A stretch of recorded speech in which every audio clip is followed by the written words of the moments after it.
是。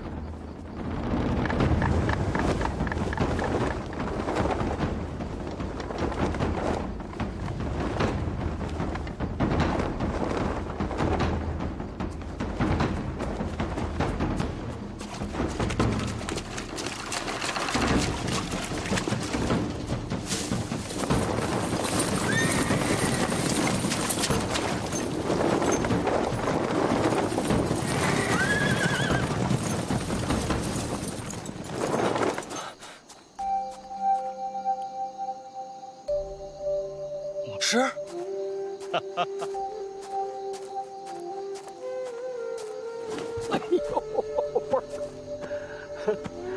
哎呦，京统领，哎，你们不是回营了吗？飞骑军令，守在苍山，保护提司。影子，王启年挺警觉啊。闹了半天全是检察院的，你们跟这儿团建呢？何谓团建？我们家新词儿多，你习惯一下就好了。哎，老师啊，您怎么来苍山了？不是你在这儿吗？小范大人，你是不是丢东西了？你在我门口偷听。我觉得是武大人。什么意思？他一直暗中跟着你，就是想跟武大人交个手。小范大人，你得了武大人的亲传，我们两个交手也是未尝不可呀。别动啊，动我就毒死你。那没事了是吧？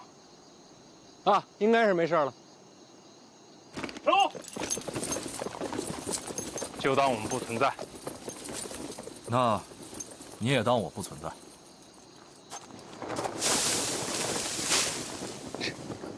神神秘秘。走啊，老师，都到苍山了，上我那儿吃宵夜去。哦，错了，这边。哎，等会儿，我跟你说个事儿。我去江南追查一个杀人案，凶犯到了京都之后，又找不着人了。两种可能，要么就是武大人，那另一种可能呢？有人把这个凶犯在京都给藏起来了，连检察院都查不到痕迹。当然，有这般手段，京都能有几个呢？啊，这也是线索。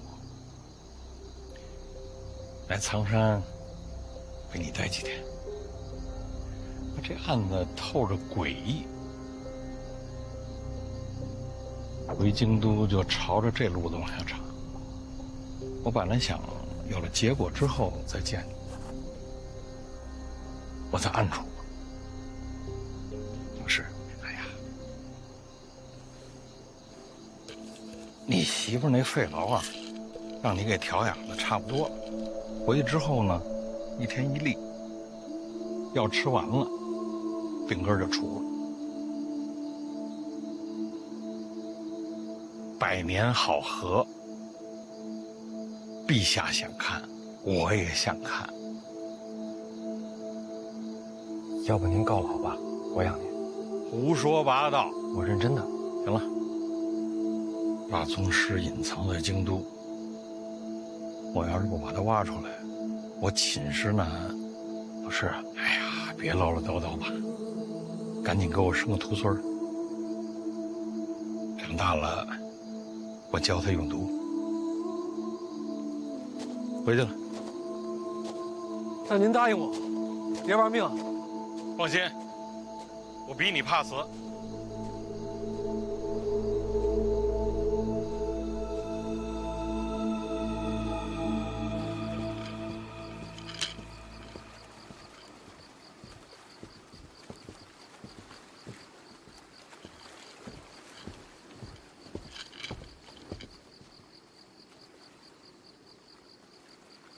五竹鼠，箱子是你拿了？跟我来。你一直坐在这儿就没人发现你？也是。你是谁呀？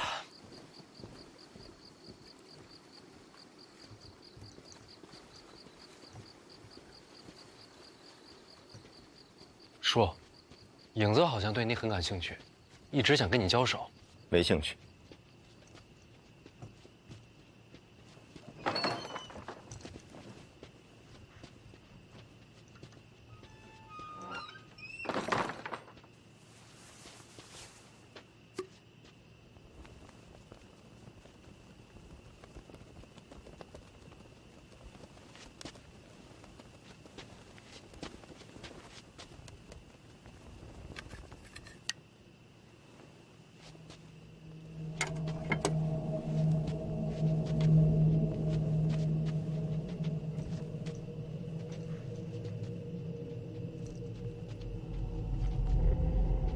说，你到底在找什么？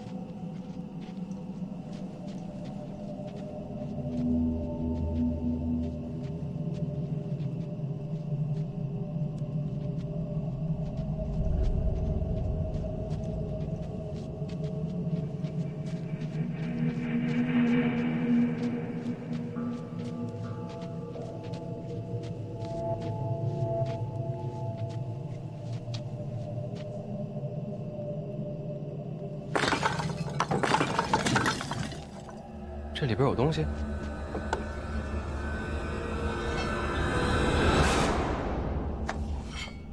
小姐当年苍山住过。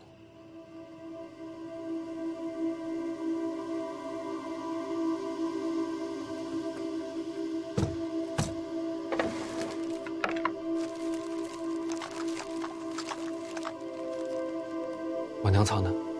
本来该毁了，就像这箱子。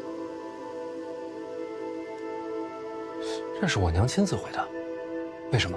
遵循法则，超越时代的物品不能留存。谁的法则？神庙的？应该是。应该。忘了。既然这样，干嘛不全毁了？他又为什么留下这3个？超越时代的物品，不能留给这重启的世界。历史进程不该被影响。但你不一样，你是个错误。错误？你既是这世界的人，同时又源自过去。你是错误，是故障，是未知变量，也是逻辑漏洞。这是小姐原话。所以我那些记忆，难道是来自神庙？不知道，我只是复述。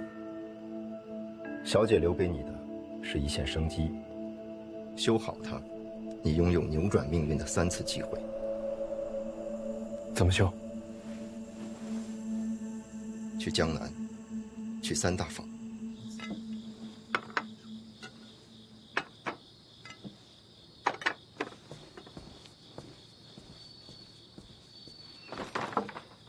这3大房，就是内库的根基。这谁不知道？内部前生根基就是3大房。往年那些新奇货物，都是从江南出来的。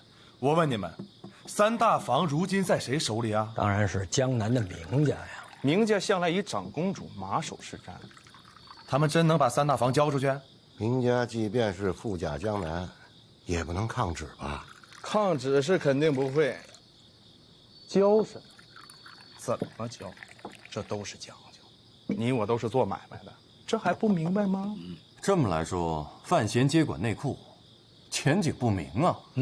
没错，咱们可千万不能让他给骗了。这万一买了什么库债，他将来拿什么还呢？所言极是，绝对不买。那咱们睡一觉就走。谁买谁是王八。对，谁买谁王八。王八，来，这都是超越时代的产物。3大房里到底有什么？连这都能修？要你亲自去看才能知道。江南总是要去的，我娘的产业，我得替她拿回来。当初为什么不把这2个放一起啊？直接装这箱子里不行吗？小姐把这留给你，却又不想你真的修好了。为什么？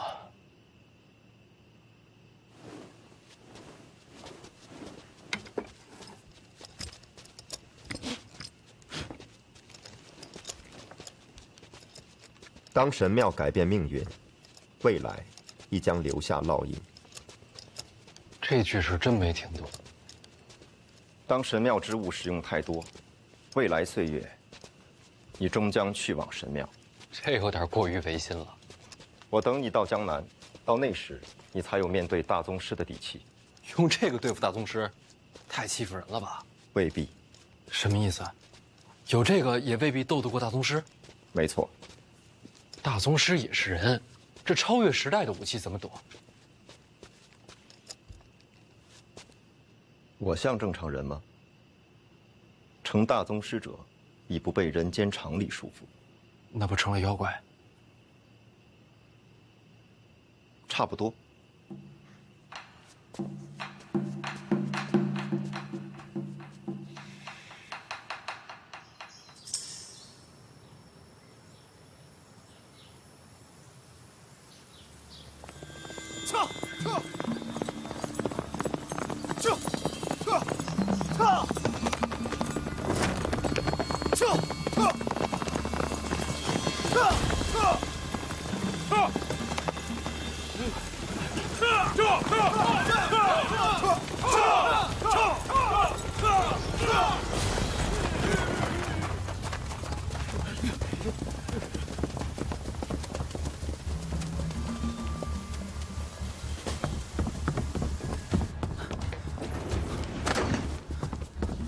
宫内传出消息，陛下要范闲回京都共赴赏菊大会。顾寨的事，陛下没提。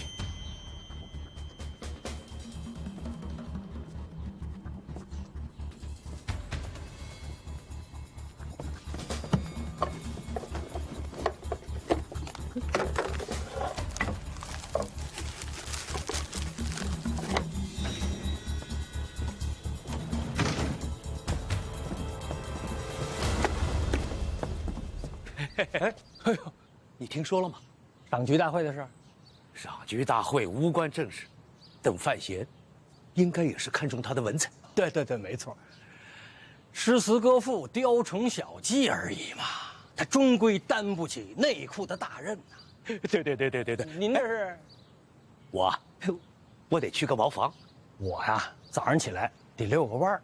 哎，请便。回见。哦，对，这。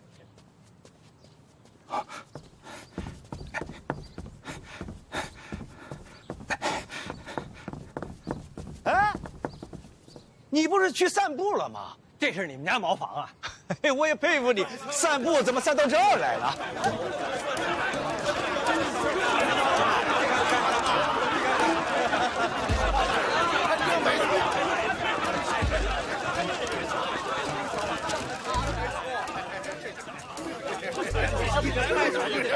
小范大人，刚才赏我的万两一定要留着，我现在就回去取钱啊，今日就能返回来。哎，你怎么也在这儿啊？你昨天怎么说的？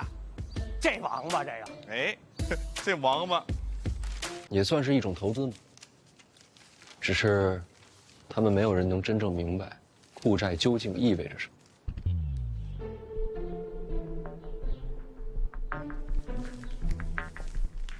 国运与货币相连，这说明代表所谓财富的含义已经远远超越了过往的限制。哥，这几天我一直在琢磨你说的话。你说这庆国和财富之间，是不是不光是国运这么简单啊？好像还有别的联系。啊，这些商贾们因为陛下器重你，所以选择相信库寨，相信内库的前景。所以，其实他们看重的不光是你，看重的是皇上，看重的是皇室的信用，是庆国的信用。没错，金银数量终究有限，而庆国的信用才是货币的基础。对，不光是庆国，北齐的信用也代表了北齐的财富，所以国家的信用就是财富。国家信用是财富，是货币的基础。那这之间缺什么呢？货币、信用。咱们出去，让他在这儿仔细想一想。货币、财富。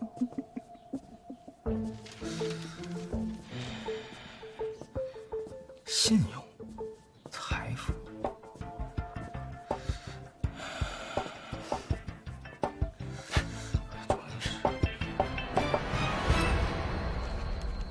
货币、信用。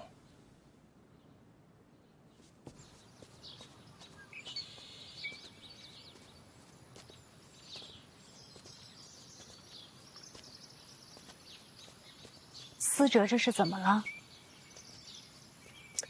看到了新的世界。这小子啊，在商贾之术上还真是个天才。你俩都是。不一样，我有另外的技艺，在某种程度上算是作弊。如果我俩交换，最起码在商贾之术上，我没他这悟性。这一点上，他比我强。那是好事啊。婉儿，对不起啊。怎么了？苍山恐怕待不了多久。那是当然，陛下还等你回去赏菊大会呢。我准备了那么久，最后成事，还是他一句话。天子嘛，自古以来都是天下中心。等赏花大会结束，咱们一起去江南吧。我也去。当年我娘在江南创立了3大坊，时至今日，仍是内库的根基。这些都是她留在世上的痕迹。我想，我应该和你一起看。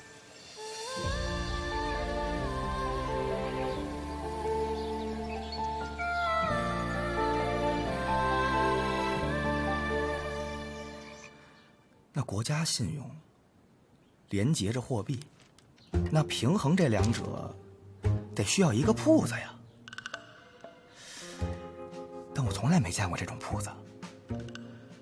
那这种铺子该叫什么呢？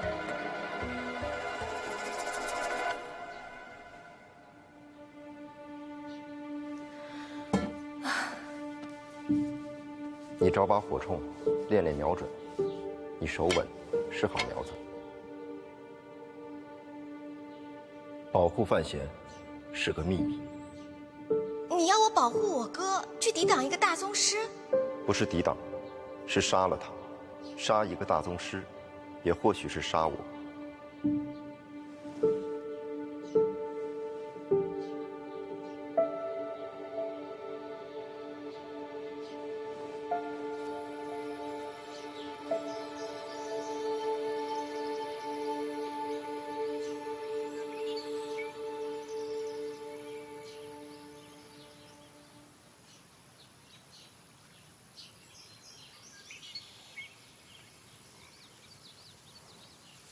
他们两个准备站多久啊？你要敢打扰他们，小心我给你下毒。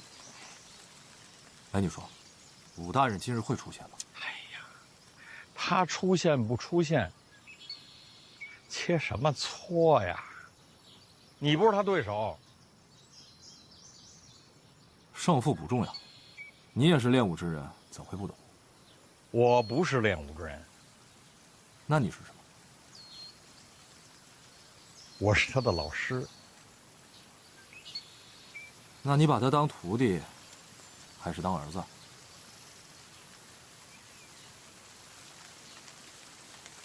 看来今日武大人是等不到，我先回京都，你多加小心。如果武处真的是凶手，天下没有人能活命。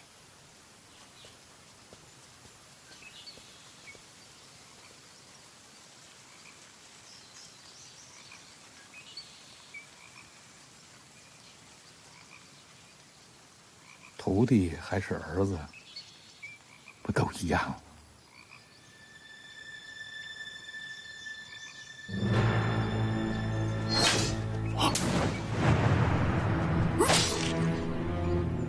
怎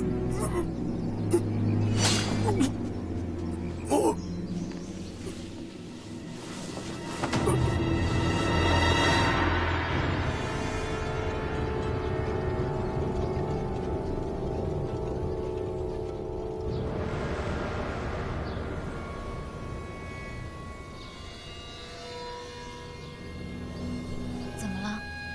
看见什么了？没什么。辛苦了。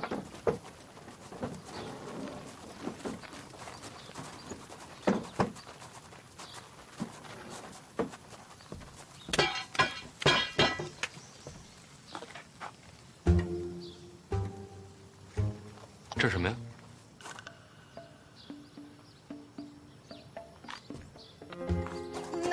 没什么。我都看见了，你买了把火铳。对呀，是有人欺负你吗？没有啊，就是我自己有兴趣。哦，那就好。你用的时候注意安全啊。嗯。思哲呢？他最近恍恍惚惚的。啊，他来了。哥，姐，来了，该走了。嗯，是该走了，都在等你了。不是姐，我那意思，我该去北齐了。去北齐？啊，我跟哥都商量好了，娘也同意了。想好这个通商的主理人该做什么了吗？我想来着，而且越来越清晰了。我这几天一直在琢磨你说的话，什么国家信用啊、货币基础啊，我感觉这之间啊必须得有一个铺子调节平衡。那这个铺子如果开在庆国呀，估计连怎么死的都不知道。他必须开在北齐，北齐现在是大战刚败，百业待兴，正是好机会。我能抓住这个机会，这个铺子前所未有，我这是开万世之先河。往小了说啊，咱就挣点钱；要是往大了说，整个北齐的国运都在弟弟手心里攥着呢。名字想好了吗？想了，哎，你们俩也帮我参谋参谋。你看啊，那个卖米的叫米行，卖布的那叫布行。咱这个跟钱有关系，叫钱行是有些太直白，太粗俗了。钱它不就是银子吗？所以就叫饭行。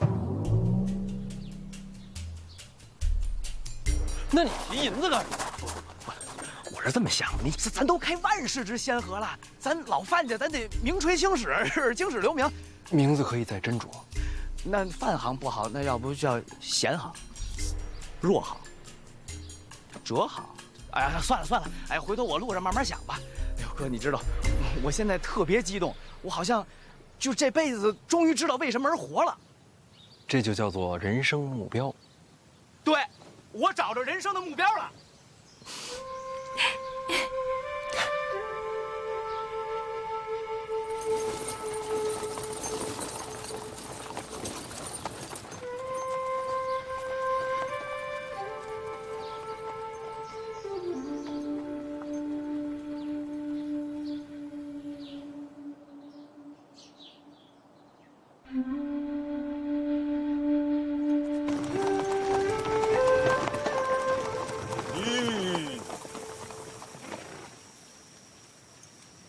大人，是禁卫。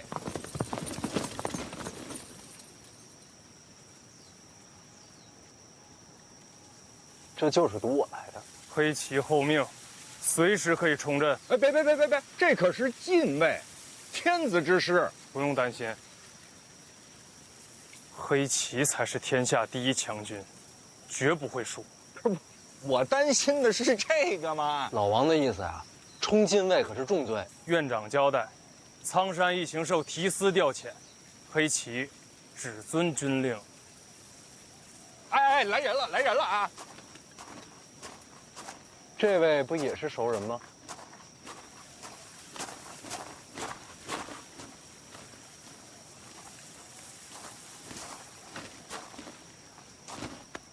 小范大人，好久不见。公统领值守大内，今儿怎么出城了？陛下有旨，出宫办差。那我祝公统领一路顺风。怎么着？要不我们给你让一下？陛下旨意，还请小范大人同行。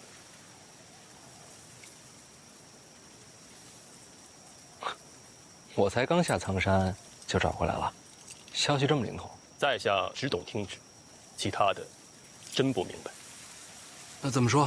工统领带个路，我们后面跟着。不必劳师动众，只需小范大人一人作引。说是旨意，有圣旨吗？这么小？陛下口谕，该省要省。咱们这陛下呀，还真是勤俭节约。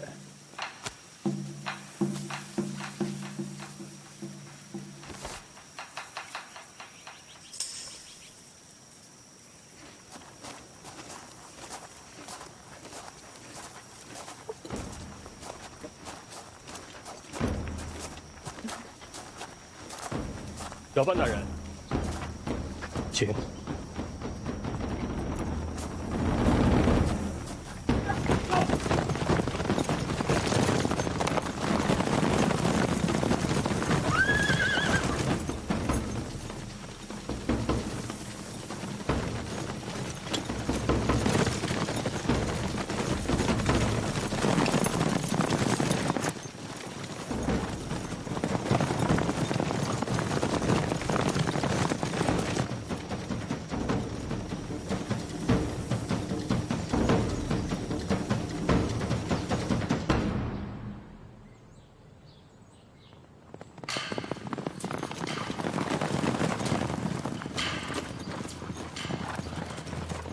小范大人，这边是皇室历年赏花之地。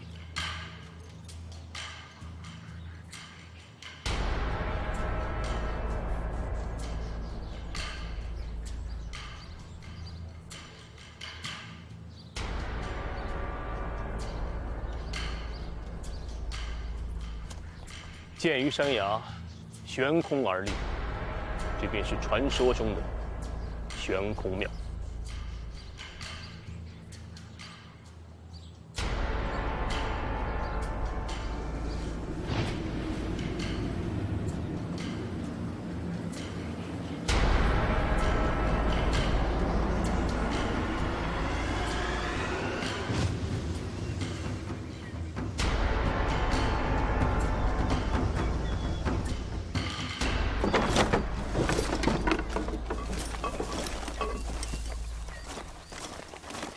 这是庆国最早的一座，据说，是信奉神庙的苦修士一砖一瓦铸建而成。虽说，天下的庙都是为了供奉传说中的神庙，可只有真正的神庙，才是与众不同。这众生之力也很了不起。小范大人还是更看重人。当然。不然叫什么人间啊？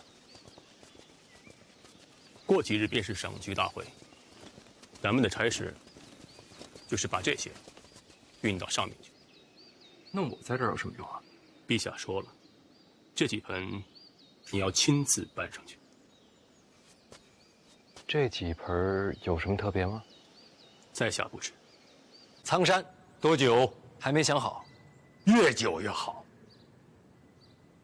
请问陛下，这是为何？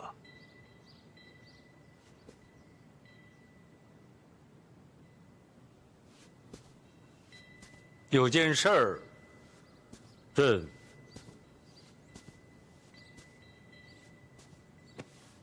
恐怕要变卦。陛下，我这婚了，与此事无关。啊，朕这几天想来想去，觉得。内库的事儿，你还是别接了。陛下是觉得臣补不上这2000万的亏空？2000多万两，这可不是小数字啊！庆余堂你接吗？那怎么可能补得上呢？北齐一战，户部的银子都掏空了，现在天下到处是灾。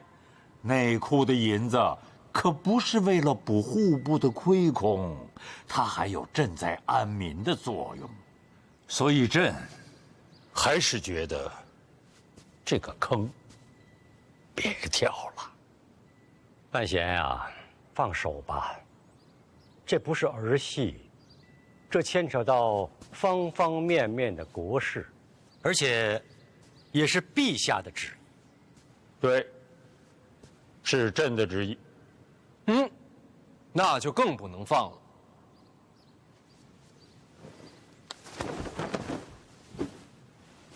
让臣接手内库也是陛下的旨意，陛下的旨意就是真理，岂能说改就改？否则如何取信于臣，又如何取信于民啊？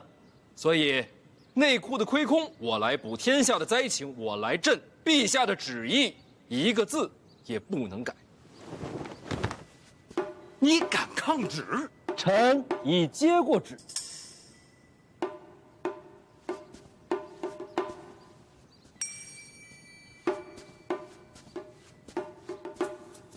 万一天下的灾民，臣提头来见。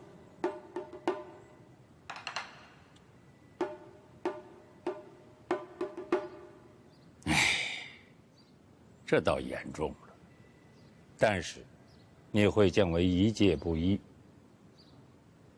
不，下你的大狱。那臣谢陛下洪恩。那臣就领旨告退了。来，你要不再想想？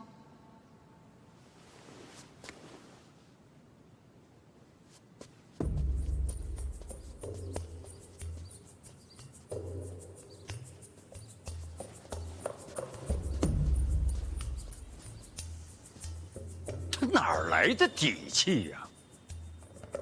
也许来自于苍山。苍山？也许叶青梅给他留下了很多的金银。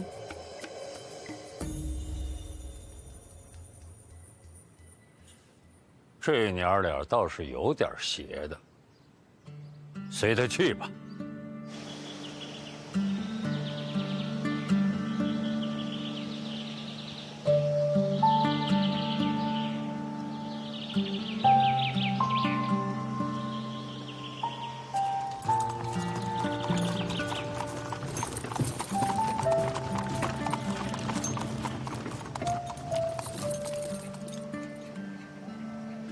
金统领，又见面了啊！副统领，哎，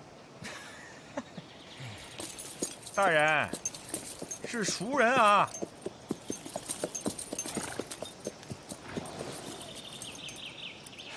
还真是熟人。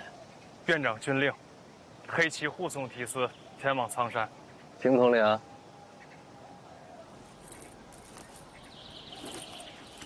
不难，都一样。人收来了。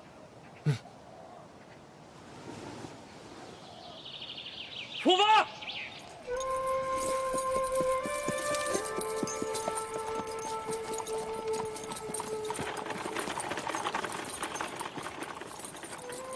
内库亏空还没有头绪呢，你还有心情游山玩水？越是这样，越是要出来游山玩水啊。苍山有银子？苍山没有银子，但是我可以想办法让银子来苍山。怎么个来法？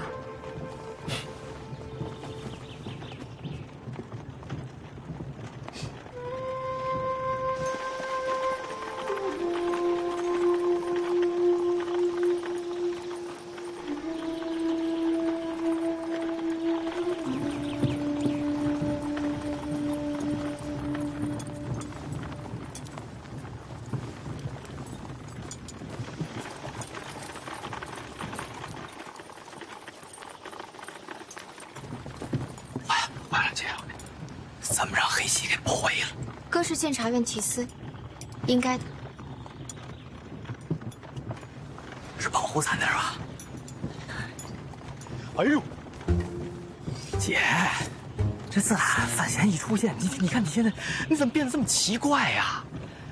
你原来是京都第一才女，你是那个写诗看书的，这干嘛呢？小刀拉蛤蟆，这叫青蛙。那不一样吗？小刀拉青蛙，你懂什么？这叫解剖。姐，咱非得在车上剖吗？车上练，手才稳。那你这练好了有什么用啊？哥教的，说学医都要练这个。你学的兽医？不会说也数。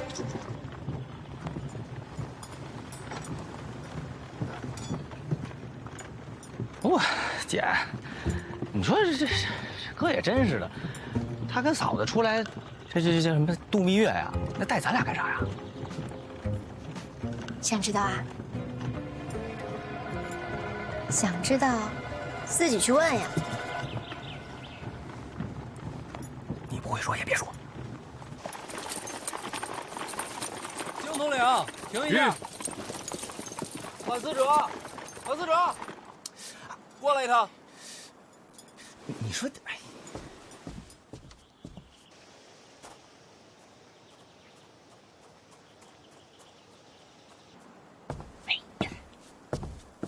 行了，走吧。去。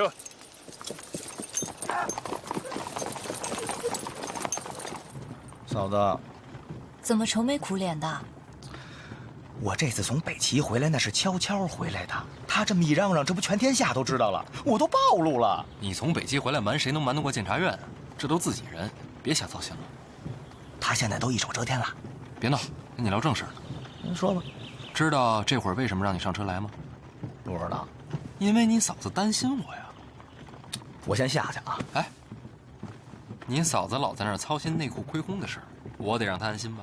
怎么让她安心呢？就得找你帮忙。别拿我说事儿。你确实是担心啊。成亲那会儿，你不是老想着筹办拍卖会吗？啊，如今呢，你大显身手的时候来了，都错过那时机了。当时是为了拍卖那个婚宴名额，你都成完亲了，怎么拍卖啊？到了苍山庄园，你负责安排场地、布置流程。好，在苍山咱们再成一回亲。那不成讹钱了吗？你听他瞎扯，大婚就一次。这是京都所有商铺东家的名册，基本全在这上面。你安排人把他们请来苍山。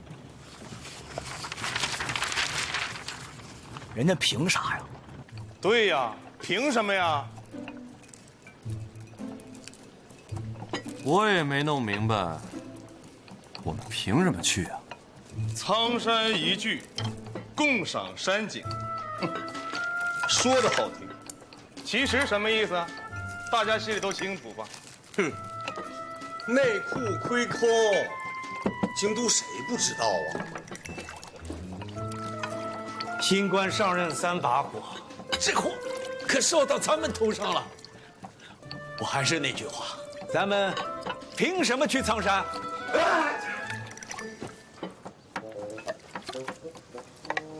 在下今日偶遇风寒，不宜远行。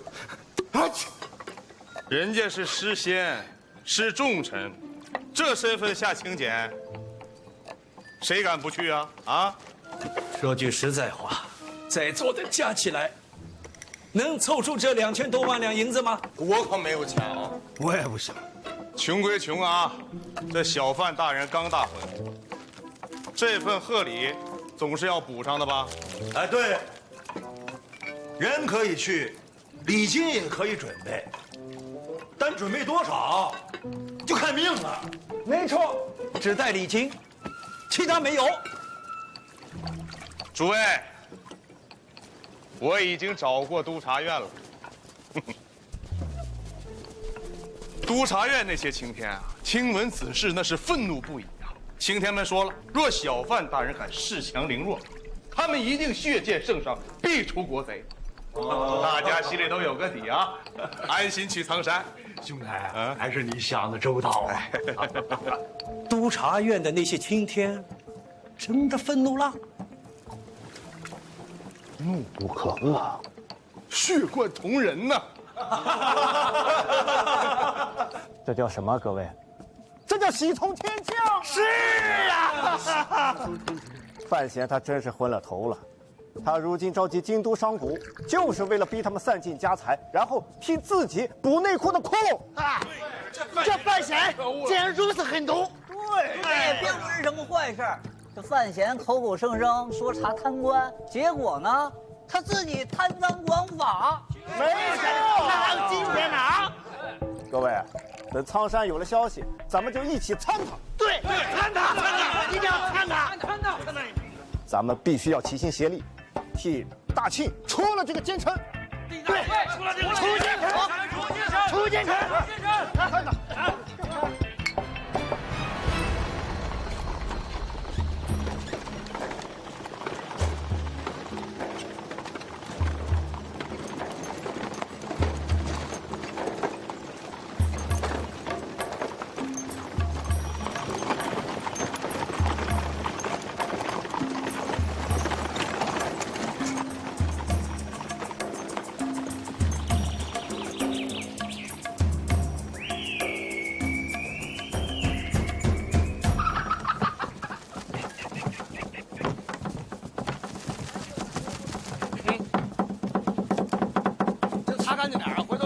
客人这拉肚子赖你啊！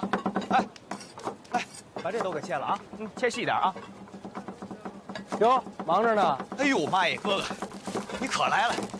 你请那么些人来，我雇这么些人，人吃马喂，这不都得忙活做饭什么的？可以啊，你井井有条的。快，这得给你。这个说是什么叫贺宗伟啊？说让我送给你，还说什么那个现在督察院都盯着苍山这块地儿呢，说随时准备参你，怎么办啊？请柬都送到了。送到了，那些个商贾已经陆陆续续准备出发了，估计过不了多长时间就能到了。哎，哇，你跟我交一10亿啊，你是不是打算劫他们呀？那不成山匪了？那咱怎么讹钱呀？不是讹钱，是让他们主动交钱。不是他们疯了，就是你疯了。算了，子若，正好你在商贾之道上有天分。我把我琢磨这道理呢，跟你讲一讲，你看看行不行？不行，我还没说呢。什么道理也卖不来2000万两啊！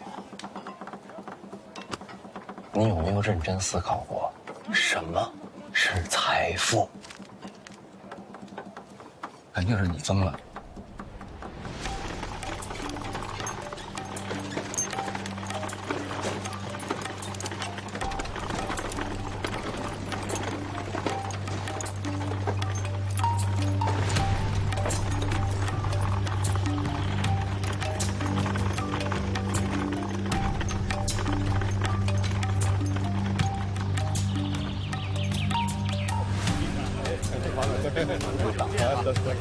孙掌柜，来啊，来，别，好几位都到了啊！马掌柜啊，刘掌柜，好，行啊，咱们走吧。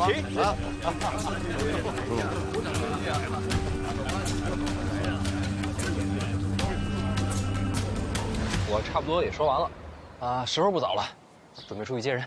哎，哥，哎，你就打算这么着说给他们听啊？啊，你觉得怎么样？这是新的理念，也是重新解构了财富的意义。不太行。是我没表达明白，还是你没听懂？啊，你说的挺清楚的，我也听明白了，很了不起，也很震撼，但就是不行。为什么？哥，你了解财富，但你不了解京都。要按你这么说呀，我打赌他们肯定不会动心。所以呢？所以你就先说着，要是不成呢，你就叫我帮你说。你就这么有把握？但是你也得帮帮我啊！你稍微拖延一下时间，我得差人快马加鞭回京都拿到东西。行，时间肯定是能拖，那你要取什么？那可不能告诉你。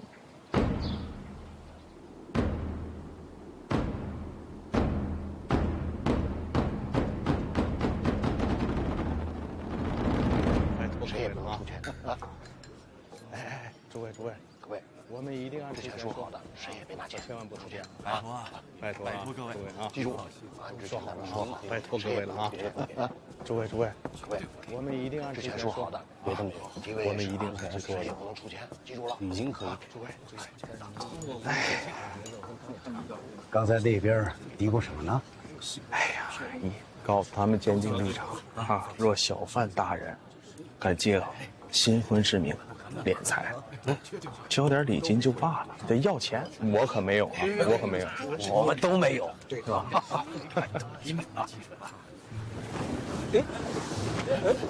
那咋回事？哎呀，这啥？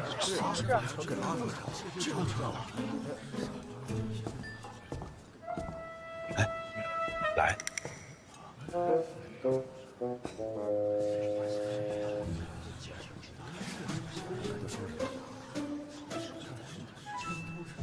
大家好，幸会，我就是范闲。我知道你们此刻在想什么，所以我事先声明一下，大婚已经结束，今日不收贺礼。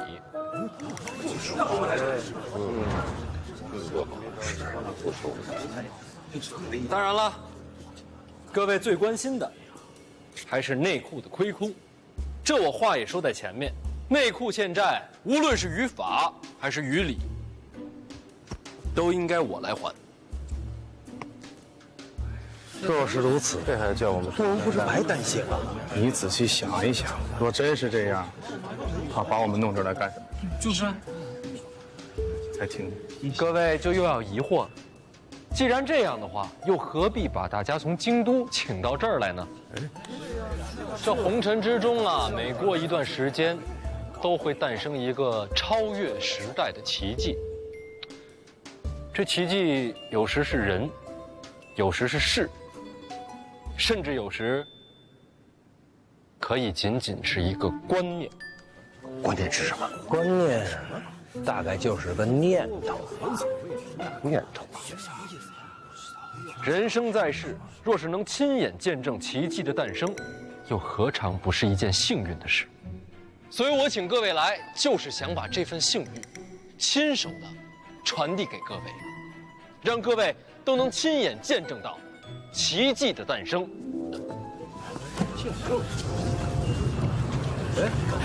我们见过。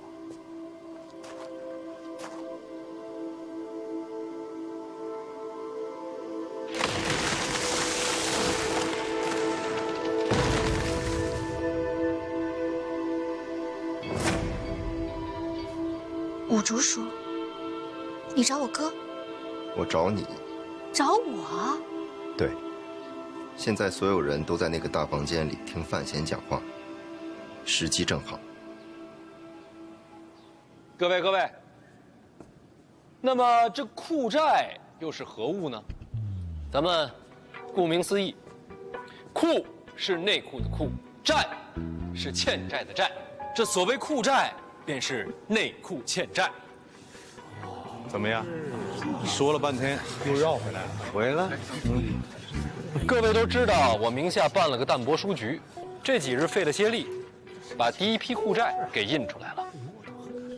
这每一份债券，都代表着内库的一份欠债，数额和期限各不相同，而这数额和期限的不同呢，又对应着相应细则的不同。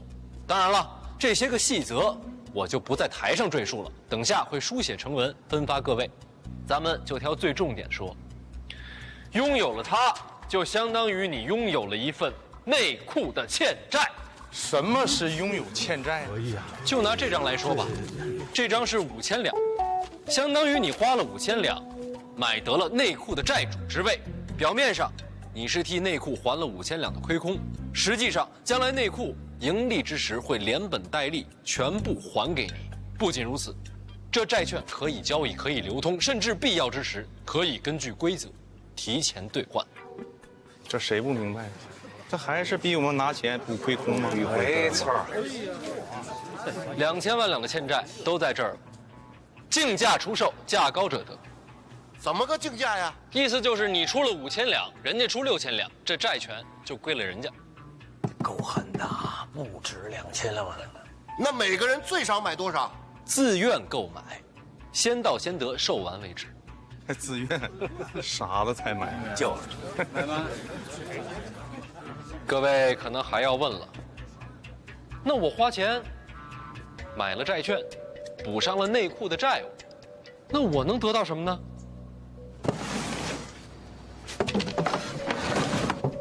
要想回答这个，就得回答最初的那个问题。在座各位都是经商多年，手段高超，我问你们一个问题：什么是财富？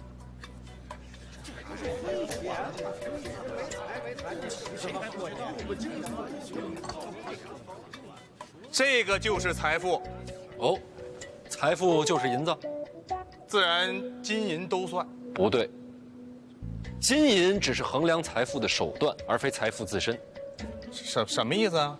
你刚才手上举着那块银子，大概1两？差不多。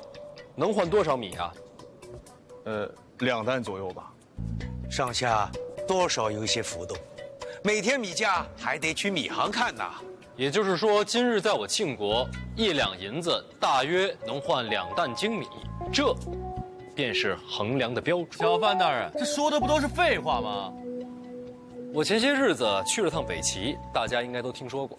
大人威震北齐，自然是少年英雄啊，是吧？在北齐那边，1两银子只能换1担精米。你看，同样是1两银子，在北齐和在我庆国，价值就不同。北齐与我大庆交战，大败亏输，米价自然会涨啊。没错，兵荒马乱、天灾人祸都会影响物价的浮动。各位不妨想想，若是你们身在北齐，所谓的身家财富，又剩几何呀？可是我大庆正值盛世，并无此忧啊。答对了。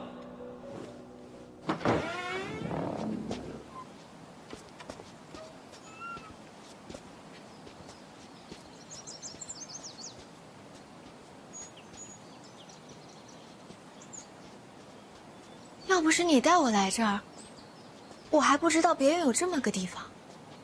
我之前在这里住，所以很熟悉。你这次来怎么不找我哥？你怕死吗？当然怕。若为范闲呢？我哥怎么了？要你保护他。我哥有危险。或许有人要杀他。那没事的，我哥身手可厉害了。再说他有护卫。都没用，不够强。人可不少。再多也是一样。这么强，到底是谁要杀他？我大庆国运昌隆，长久治安，正是维系金银价值的基石啊。所以啊，财富并不仅仅是指金银本身，更是与国运、国力息息相关。大家觉得我大庆国运如何呀？那自然是国运昌隆，军民臣贤。那就对了，这国运国力本就是维系财富乃至将来不断增长的重要底蕴。由此可见，我内库前景一片光明。各位，不妨放眼未来，若你们持有库债，意味着什么？意味着长远投资，稳赚不赔。还有这么好的事儿？那个，好啊！那个小范大人说的好啊！你听明白了吧？我明白。小范大人一番话如雷贯耳，醍醐灌顶呐！对。哎，各位，这小范大人什么人啊？这可是国之重臣呐！既在监察院，又掌管内库，啊，人家都开口了，你们大家都听不懂吗？哎，小范大人，您那个什么库债，我出2万两，就当给您大婚的贺礼了。哎呀，我小范大人为了内库亏空，尽心竭力做了这么多，200两银子你也说得出口？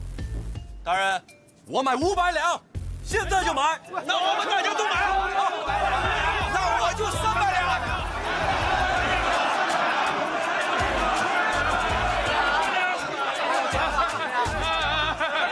旗旗激昂啊！小范大人，什么欠不欠债的，我们这样都不用还，是吧？我买5000两。什么？5000两？怎么想的呀？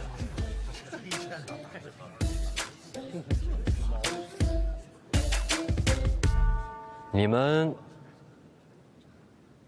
是不是没太听懂啊？我懂了，国运系于大人一身，支持大人，责无旁贷。大人，您是没懂我呀，我捐5000两。看来是真没懂啊。换人，下半场。等一下，你让我理理。按你方才所说，你是说你在江南失忆，杀人无数？差不多。那有没有可能，杀人的不是你？有可能。那就没事了。如若真有这么一个人，他的战力也该与我相近。冒昧问一下，你是什么战力？能打大宗师。你要我保护我哥，去抵挡一个大宗师？不是抵挡，是杀了他。杀一个大宗师，也或许是杀我。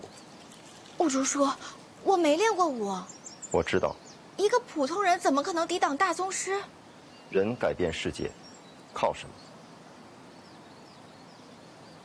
勇气、智慧、美貌。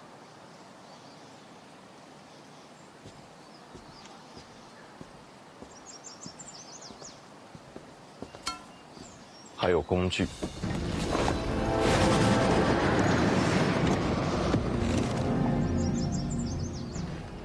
这是留给我哥的，怎么会在你这儿？是我拿出来的。偷的？如果我连自己都不再相信，我需要找一个人替我保护范闲。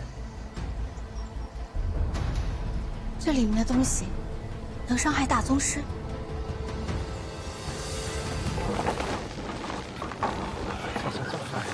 来，走。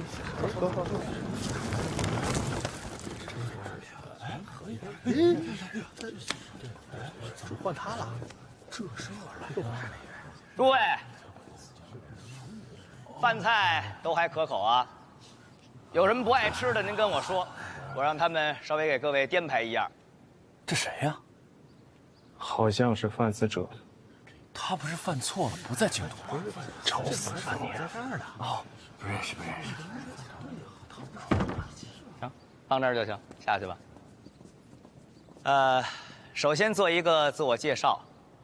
我本人呢，也是一个非常痴迷于经商的小晚辈。听说今天这边啊，商贾云集，来了很多大前辈。本来呢是想和前辈们交流一下经验，但是真没想到啊，我哥，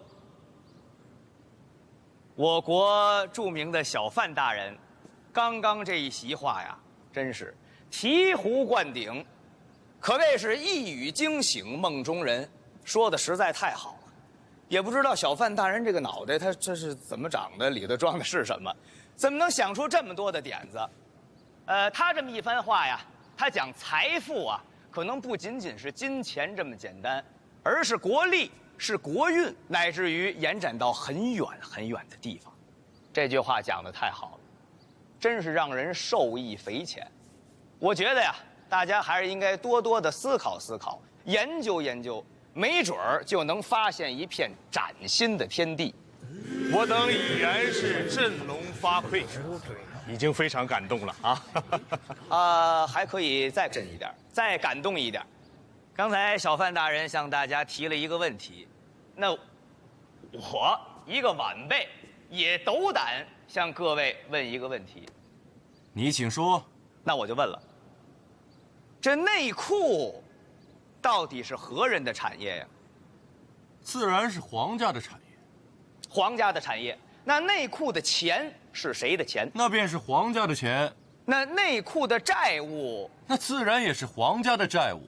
说得太好了，那您各位想一想啊，如果您各位把这库债买到手，是不是就相当于为皇家分忧了呀？咱往好听了说，谁买了库债，谁就是为圣上分忧。稍微说句大不敬的话，别出去传去啊。那您各位买了库债，那不就是皇上的债主子了吗？是不是？还可别说是我说的啊。所以您各位好好想一想吧，买了库债，出去再做生意，别人会怎么想啊？同样的买卖，他是找您，还是找那个没有买库债的人啊？所以这库债就是给各位的底气。要这么说，是这个意思啊。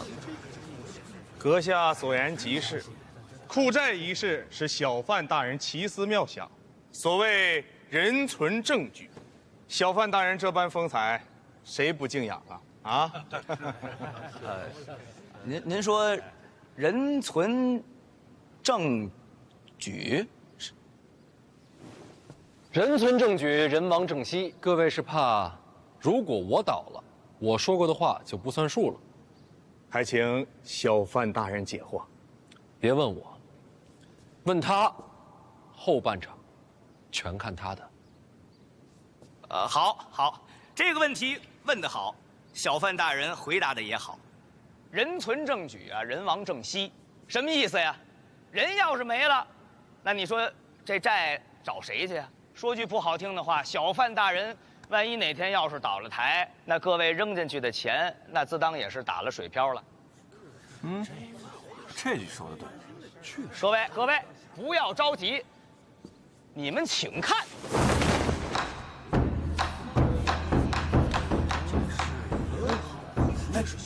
想必大家伙也知道，是吧？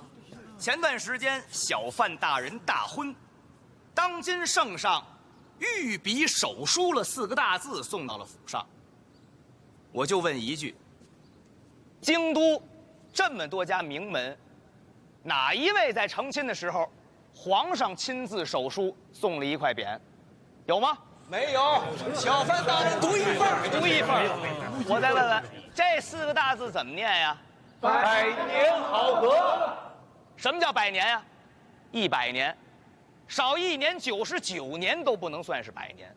这4个字就是当今圣上和小范大人之间立下的契约，是皇上对范家的信任，也是诸位在日后能够更上一层楼的机会。大家好好想一想吧，过了这村儿，可就没有这店了。等到下一次能和皇室攀上关系，可不知道是猴年马月了。来人呐，把匾请回府上。多谢诸位。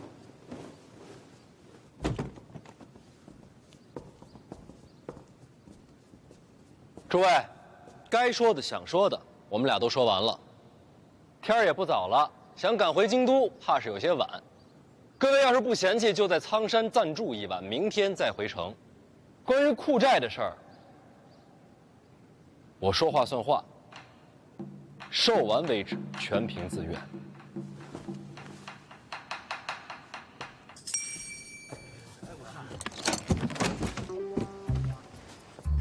没锁吗？之前有，已经开了。这怎么用？缺少一根主件，把它们拼合起来才是全貌。